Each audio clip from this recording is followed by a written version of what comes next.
Redê do coração, queridos irmãos e irmãs, que bom encontrá-los novamente aqui no canal da Redê no YouTube.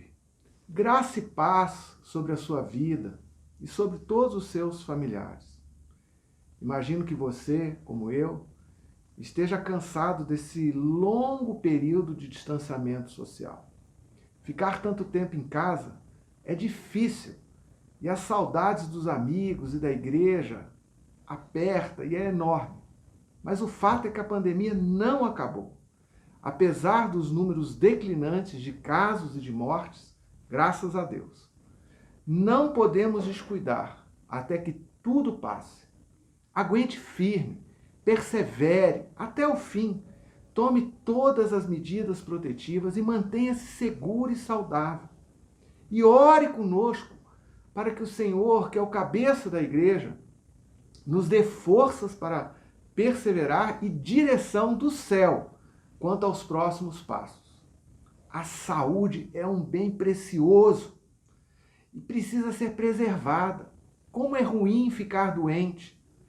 Nós desejamos que todos tenham a sua saúde preservada. Aliás, a Bíblia apresenta Deus agindo para a nossa salvação, visando o nosso bem. E os atos e ações da igreja devem ser congruentes com o sentido da ação divina. No grego, a palavra salvação tem conotação médica e significa cura, recuperação, remédio, livramento, preservação, salvação. E o livro de Hebreus enfatiza que Jesus é a fonte da salvação integral, para a pessoa toda, para a pessoa inteira. Jesus se tornou a fonte de salvação eterna para todos que lhe obedecem. Jesus é chamado de autor da salvação e também de autor e consumador da nossa fé. Portanto, ao colocarmos nossa vida nas mãos de Jesus, ao confiarmos a Ele o nosso coração, somos salvos e estamos sendo guardados em segurança pelo bom pastor. Mas como Jesus se tornou a fonte, a causa, a origem, o princípio de salvação eterna?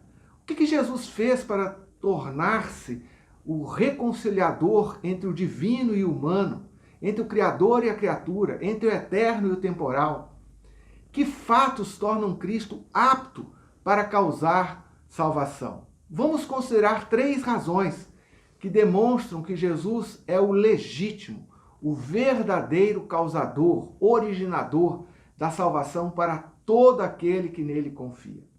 A primeira razão: Jesus é o mediador entre Deus e a humanidade. A obra de Jesus é descrita de diversas formas por toda a Bíblia. Podemos classificar, organizar as descrições da obra de Jesus em 3 grupos, muitas vezes chamadas de os 3 ofícios de Jesus. Jesus é descrito como rei, que traz o reino de Deus, que é o próprio rei presente entre nós, que governa atualmente do céu até estabelecer plenamente o seu domínio de graça e de amor sobre todo o universo. Esse é o ofício real. Mas também Jesus é descrito como profeta, muitas vezes, e em Hebreus como aquele que traz a palavra de Deus, a palavra nova de Deus, a palavra definitiva de Deus para hoje. Esse é o seu ofício profético. Mas Hebreus enfatiza a descrição de Jesus como mediador, como sumo sacerdote. Esse é seu ofício sacerdotal. Jesus é o grande sumo sacerdote, designado para realizar a mediação definitiva entre Deus e a humanidade. Sacerdote é aquele que realiza a mediação entre Deus e os homens. Os sacerdotes têm a função de ajudar as pessoas a se aproximar, a chegar a Deus. Um sacerdote age em função dos outros, age em função das pessoas nas coisas que se referem a Deus. Paulo uma vez escreveu assim: Deus deseja que todos sejam salvos e cheguem ao pleno conhecimento da verdade. pois há um só Deus, um só mediador entre Deus e os homens, o homem Jesus Cristo, o qual se entregou como resgate por todos.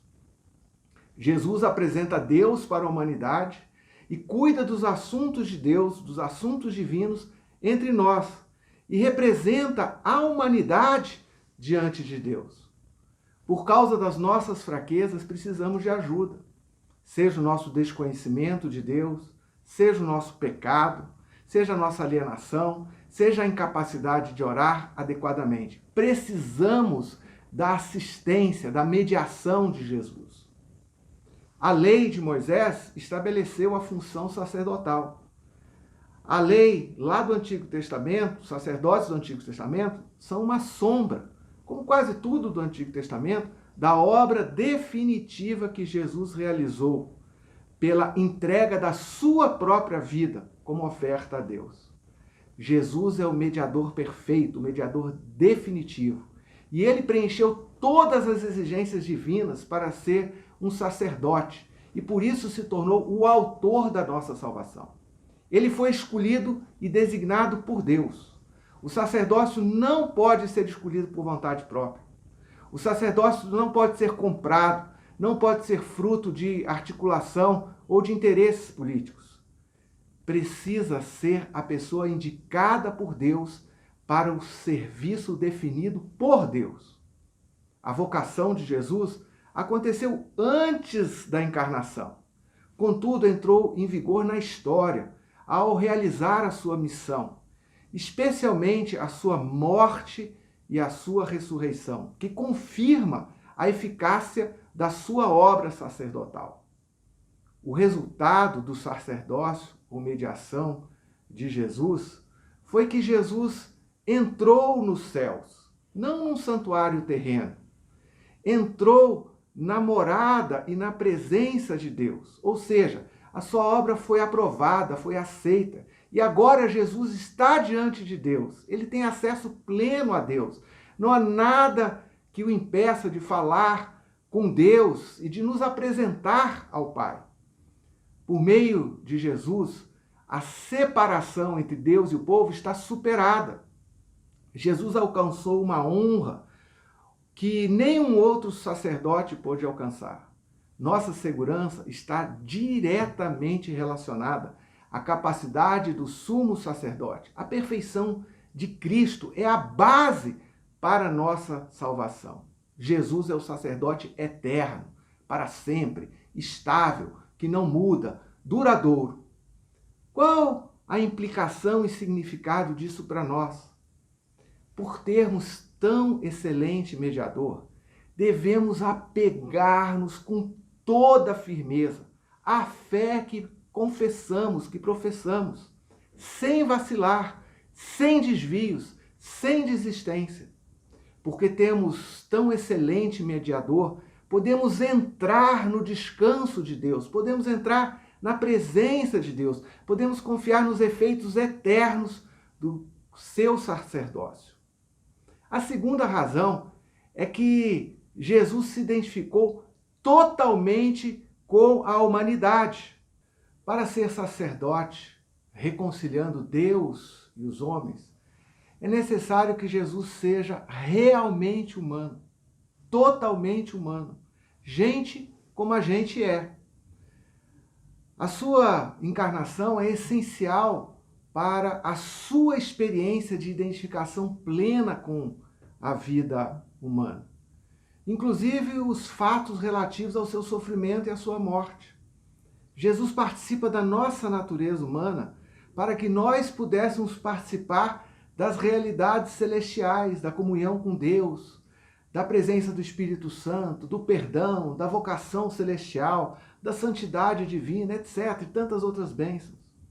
Jesus não é uma figura mítica, é uma figura histórica, uma pessoa histórica, gente de carne e osso. Por isso Jesus pôde se compadecer, ser simpático, compreender, condoer-se de nós. Compadecer-se é simpatel no grego, simpatia em português. Jesus tem profunda empatia com a fraqueza humana. Isso enfatiza a humanidade comum entre o sacerdote e aqueles que representa. Ele é idêntico a seus irmãos de carne e sangue em todos os aspectos, porém, vencendo o pecado. Jesus pode ser compassivo porque participou intensamente dos nossos dramas humanos, das profundas experiências de dor, sofrimento e até de morte. Jesus não apenas se tornou plenamente humano, mas vivenciou os mesmos desafios, as mesmas tentações que nós, como seres humanos, temos que enfrentar. Por isso, ele pode efetivamente se compadecer de nós. Ele já trilhou o mesmo caminho do sofrimento, da angústia. E como bom pastor, é nosso companheiro de caminhada. Caminha conosco. Porque Jesus foi tentado, ele pode nos ajudar. Ele é altamente capaz para nos conduzir em meio a provações. Podemos contar com um sumo sacerdote glorioso e, ao mesmo tempo, conhecedor e comprometido com as dores e angústias humanas. A compaixão de Jesus é um estímulo para buscarmos a Deus. A nossa resposta à proximidade, à aproximação de Jesus é aproximarmos-nos do trono da graça para obter misericórdia e graça. Você pode colocar tudo diante de Deus, os pesos, os pecados, obter misericórdia, as lutas, as tentações e obter graça e capacitação divina. O trono divino é o trono de graça, o lugar da presença de Deus, onde ele reina com amor e onde a graça emana para o seu povo. Cristo é misericordioso, é o sumo sacerdote misericordioso que media em nosso favor, que se compadece das nossas fraquezas. Portanto, precisamos reconhecer as nossas fraquezas. Jesus veio buscar e salvar os perdidos, para que todo aquele que se reconhece fraco, incapacitado, experimente essa misericórdia da parte de Deus. Quando admitimos a nossa dependência de socorro divino, recebemos o auxílio de Deus, que Deus promete, cumpre a todos aqueles que o buscam. Saibam todos que são tentados, que estão em dúvida, que estão vacilando, que estão caídos, que estão desviados, que a obra de Jesus é maior que qualquer pecado e que há volta, tem uma porta aberta para os que erraram, até para os piores, que se percebem como indignos e desqualificados. Mas há uma terceira razão. Jesus se tornou modelo de pessoa plena, completa. Como ser humano, Jesus foi aperfeiçoado.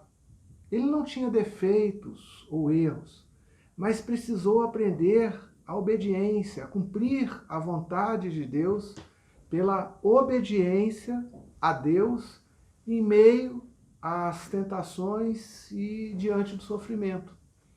Nesse aspecto, ele também se identificou conosco. É o nosso modelo, é a nossa referência de vida. A maturidade existencial, a plenitude como pessoa, vem pela sujeição à vontade e ao projeto divino. Ao contrário do modo vigente, autocentrado, de afirmação de si mesmo, de afirmação do próprio ego, da própria vontade. Por ocasião da sua encarnação, Jesus submeteu-se inteiramente às ordens de Deus, mesmo que isso implicasse em desafios e provações difíceis de enfrentar. Quando tentado, Jesus orava. Quando passava por provações, Jesus orava. Quando discernia situações perigosas de provação para os seus discípulos, ele intercedia por eles. Jesus não orou para opor-se à vontade de Deus, nem para tentar persuadir a Deus a fazer algo diferente dos seus planos, dos seus propósitos. Jesus nunca se esquiva das dificuldades decorrentes da obediência a Deus. As orações de Jesus foram ouvidas, embora de modo inesperado ou surpreendente para nós. Deus não o livrou da cruz, mas concedeu graça para que ele a suportasse e, principalmente, Deus ouviu a oração de Jesus ressuscitando dentre os mortos. O atendimento da oração de Jesus tornou-se visível no fortalecimento que ele recebeu através da assistência angelical lá no jardim do Getsêmani.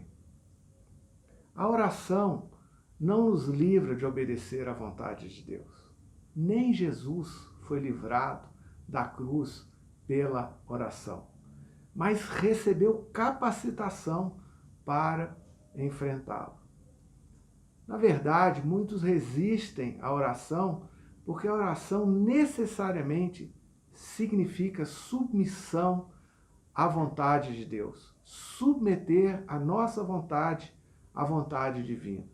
Ou seja, oramos não para satisfazer os nossos caprichos, os nossos desejos, mas para ajustarmos-nos à vontade de Deus. O ponto culminante da identificação e solidariedade de Jesus conosco foi a sua obediência até a morte. Jesus, ao entregar a sua vida a Deus, tornou-se a causa eficiente de salvação eterna para todos que o seguem, para todos que dão ouvidos às suas palavras, para todos que se conectam, se ligam pela fé a Ele. Todos precisamos saber que Jesus é o modelo, é o protótipo, é o caminho que devemos seguir. Ele é o pioneiro e devemos seguir os seus passos para experimentar a mesma obediência que ele vivenciou. Que a nossa resposta pessoal à graça de Deus seja a adesão com fé a Jesus, ao Evangelho, porém com uma fé qualificada, fé que se traduz em obediência. Não se engane, a fé que não é entrega obediente nos termos descritos em todo o livro de Hebreus, a fé que não se sujeita, que não se submete, não é a fé que agrada a Deus. Não é a fé que Deus espera, não é a fé que Deus deseja. A nossa resposta de fé envolve, sim, obediência. Senão vira graça barata. Não é obedecer para ser salvo, é obedecer porque foi salvo. Não é obedecer para obter mérito e crédito com Deus, mas obedecer para ser aperfeiçoado como pessoa humana. Todo discípulo, toda discípula de Jesus precisa aprender a negar-se a si mesmo, a tomar a sua cruz e a seguir a Jesus no roteiro que culmina em ressurreição e ingresso na esfera da presença divina. É maravilhoso. Se desejamos que a obra de Cristo nos seja proveitosa, então devemos ser obedientes a Deus como Jesus foi ao Pai. A Bíblia é um livro cheio de convites. Há muitos convites maravilhosos, como o convite para lançar sobre Deus toda a nossa ansiedade, como o convite de colocar os fardos pesados sobre Jesus. Aqui, o chamado é para compreender a grandeza da obra de Jesus, a reconciliação que Jesus efetuou entre Deus e aqueles que nele confiam.